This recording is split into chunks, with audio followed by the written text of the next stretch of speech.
printing and more. Our printers and stationers are also stockists of a wide range of office furniture, rubber stamps, and a unique range of trophies and medals. We fulfill your personalized promotional item needs and are the ideal stop for school and corporate gifts, as we do laser engraving. Visit us in Polokwane or our website www.arcprint.co.za. This is One Nation FM on 88.9. All right, the time is 17 minutes to 6 o'clock in the evening. You are listening. If you just walked in, just usnofeta traffic as a show, because I know it could be problematic. You just walked in and you listen to One Nation FM. The show is The Robust View with Isaac Wahamaselande. We're broadcasting live from Polokwane. Let's now get into the local news. A video that went viral on social media showing hundreds of students from University of Limpopo can be seen being excited in a lecture hall because they apparently the exam was too difficult and they chose not to write the exam. University of Limpopo spokesperson Johannes Selepe confirmed with journalists that the video is authentic, adding that investigations are underway and action will be taken when the investigation have concluded. He says it happened last night around 6 o'clock. They were writing a course called Educational Philosophy, Selepe told journalists. Numerous videos are doing the rounds on social media and have sparked heated debates on topics such as fees must fall and the pass marks. Some celebrated with the students while others condemned the students' behavior. AfriForum's deputy CEO Ernest Roots took to Twitter to give his take on it, saying, I quote, "Philosophy is hard. This must be oppression." The African Christian Democratic Party leader and Member of Parliament Kenneth Moshe slapped the students. He said, I quote, "The behavior of the students at the University of Limpopo who caused chaos because they felt the exam is difficult is wrong, unacceptable, and should never be condoned. You are not entitled to success in life. Success involves self-discipline, perseverance, and hard work," I quote, he said in a tweet. And personally, I share the same views. I know a lot of people want to celebrate this, but there are many ways in which you can resolve this without damaging the reputation of the university. You want the university to be reputable, but at the same time, you want to be shown off as anarchist. At the end of the day, your own degree is in trouble. The name of the institution is in trouble. Then you complain when future employers don't want to employ you because of the institution you come from. There are many ways to deal with this situation. You know, you could have just wrote the exam, and if you feel that the lecturer did something wrong, then you complain to the student government body, and the student government body takes it to the administrators. It's how it works, you know. And if you're not going to write an exam because it's difficult, then a lot of us, if we were to use this logic, would have never even passed at all. Because I remember I used to write an exam. What the lecturer did was he used to call each and every test weird names. There was Anaconda. There was all these funny names. And at the end of the newspaper, instead of the test, or the exam, instead of getting a message like good luck or something, he would write Uzozu Moye. And whenever he says Anaconda 2.0, the law students knew that criminal procedure exam is going to be difficult. And we studied hard. We knew.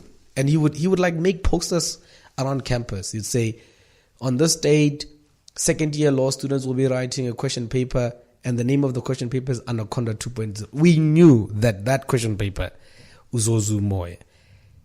The fact that it's difficult can't be a reason. And I really hope somebody from University of Limpopo, one of the students, can come out and say that's not true, because throughout the whole day there have been conflicting views. Some of students are saying it's not that it's difficult, it's just the lecturer, one student said, the lecturer asked us to study from chapter 1 to chapter 5.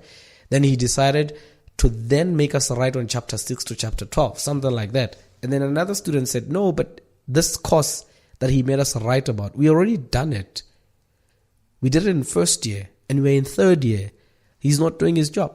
If that is the case, I say one, write the test, then complain later. Because the idea is not to promote a situation where students are shown to be rebellious, as students are shown to be in a situation where they harm the image of the institution itself. Because at the point in time, people are no longer saying, oh, cool university students who rebelled against an exam. People are saying that institution's image is tarnished by these actions. And I really wish that somehow something good can come out of this. And I mean good, I mean people can be punished about this. The entire class must get 0 for test 1. If it's test 1, if it's an exam, they should fail that exam.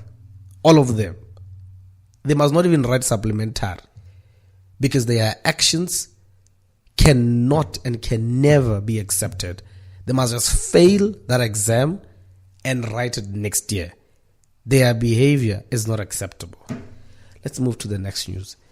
Capricorn TVET College barricade roads with rags, according to students. According to students, the strike is NSFAS related. Students say they have accommodation issues and that facilities are not user-friendly for disabled students. They say the college is defrauding them because NSFAS paid out, but the college insists the students are still in areas. And motorists have been advised throughout the whole day to be aware of the roads which have been barricaded.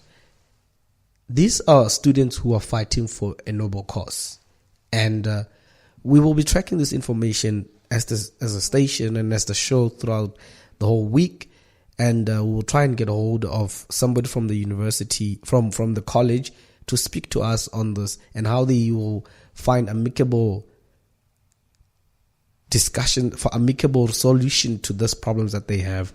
If the accommodation facilities are not friendly for disabled students, the college must tell us how do they plan on fixing that. And the whole NSFAS issue, I mean, NSFAS in the country right now is in a situation where nobody knows whether it's going forward or backward. People are resigning from all over the place. And a lot of students depend on NSFAS. A lot of students depend. Every year, many students are graduating because of NSFAS. And if NSFAS becomes problematic, then that means students don't get to finish their degrees. Students don't get to be in university at all, because someone who's in matric is watching this and saying, I want to apply to NSFAS. Is NSFAS in a situation where it can assist students? All right. So the last local news. This one is a bit, I wouldn't say it's personal, but I think it's something that we need to talk about as a society. And we've seen this information a lot. 62% of South African births in 2017 had no information on fathers. Stats South Africa released a report providing data on the number of registered live births, number of live births by age of the mother, and birth registration trends, popular births named by province, and so on and so forth. It showed that there was a 2.1% increase in birth registrations, while 897,750 of the total were current registrations birth that occurred last year. 91,570 were late registrations, and so forth. But the important thing here on this news is the fact that 62% of the births in 2017 had no info on fathers. Bapi, where are the fathers? And I know somebody will say, but usually the mother doesn't write about the father there because she's still in shock, still in panic and whatever. But I don't really think so. I think during the birth, you are there yourself as a father. You are there, you're making sure that the giving birth goes right. And I know that South Africa has a problem with deadbeat parents, deadbeat fathers. And many of those fathers are our friends, are people we hang out with, are people in our age group. Guys, I think as a country, and I've spoken about this during one segment of the Truth Serum, to say we need to be a different generation. Our fathers, our grandfathers fought against apartheid. That's what that was their struggle. We have a different struggle right now. And our struggle is simple: upholding morality. And we haven't been doing that. We haven't been upholding any form of standard of morality with so many things that are happening in the country that involves young people. We're just not doing the right thing. We're just not on the right track. All right. So we're just going to take on a short ad break. When we come back, we deal with the headlines that have been going out throughout the whole country. You're listening to One Nation FM on 88.9 FM in Polokwane. One Nation FM. Africa. Over 6.2 million people, half of Somalia's population, need urgent humanitarian aid. Sponsor a food parcel at 1,000 rands or a water tanker at 3,000 rands. Contact Africa Muslims Agency on 011 834 8685. Africa Muslims Agency, inspiring the spirit of giving. Artprint. This is One Nation FM on 88.9. All right, you're tuned to One Nation FM. The time is just 6 minutes before 6 o'clock in the afternoon. If you just walked in at home, Raul Dumedisha, if you just walked in from work, we greet you, and we're bringing you the show, and we're interacting on issues that you might just heard maybe on the news on your way, and maybe you want an alternative view, maybe you want a robust view on the issues. So some of the headlines that have been going out, that have been going through or going on throughout the whole day, is that the DA refuses to bend a knee to EFF on Msimanga demand.